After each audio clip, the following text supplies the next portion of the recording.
चौथी कविता 1. धरतीची आम्ही लेकरं. पुढच्या ओळींमधून कवी आपल्याला काय सांगत आहेत ते आपण पाहूया. शाळू झुंधळा मोती चम चम चमकत्याती. शाळू झुंधळा मोती चम चम चमकत्याती. मोत्यांची साल भरी खाऊ भाकर. मुलांनो, तुम्ही भाकरी खाताना ती कशापासून बनलेली असते सांगा बरं? हो मॅम, आमच्या घरी शाळूची भाकरी बनते. आम्ही बाजरीची भाकरी खातो मॅम. आम्ही तांदळाची भाकरी खातो. अरे वा, खूप छान. मुलांनो, वेगवेगळ्या प्रदेशात वेगवेगळ्या धान्यांपासून भाकरी बनवली जाते. शाळू, बाजरी आणि तांदूळ याप्रमाणेच जोंधळ्याची सुद्धा भाकरी बनवली जाते. शाळू हा आकाराने मोठा व पांढरा शुभ्र असतो, तर जोंधळा आकाराने लहान व पिवळसर असतो.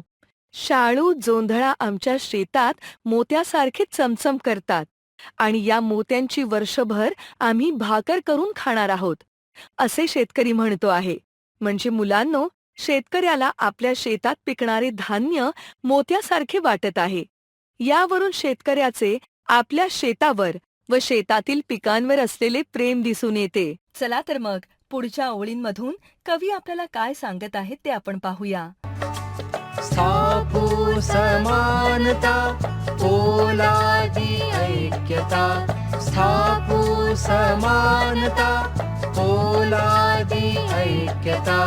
नाही धनी येथे कोणी नाही चाकर. आपण या ओळींतील नवीन शब्दांचे अर्थ पाहू.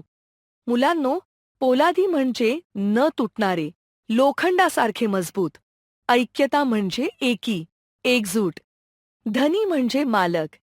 चाकर म्हणजे नोकर, दास. या कडव्यामध्ये शेतकरी असं म्हणतो आहे की आपण इथे समानता स्थापन करूया. आपण अशी एकजूट निर्माण करूया जी लोखंडासारखी मजबूत व कधीही न तुटणारी असेल. इथे कोणी धनी म्हणजे मालक नाही की कोणी नोकर नाही. आपण इथे सर्वजण समान आहोत. सर्वांनी एकमेकांना समानतेची वागणूक देऊन शेतात काम करूया. पुढच्या ओळींमधून कवी आपल्याला काय सांगत आहेत ते आपण पाहूया. धरतीची आम्ही लेकर भाग्यवान.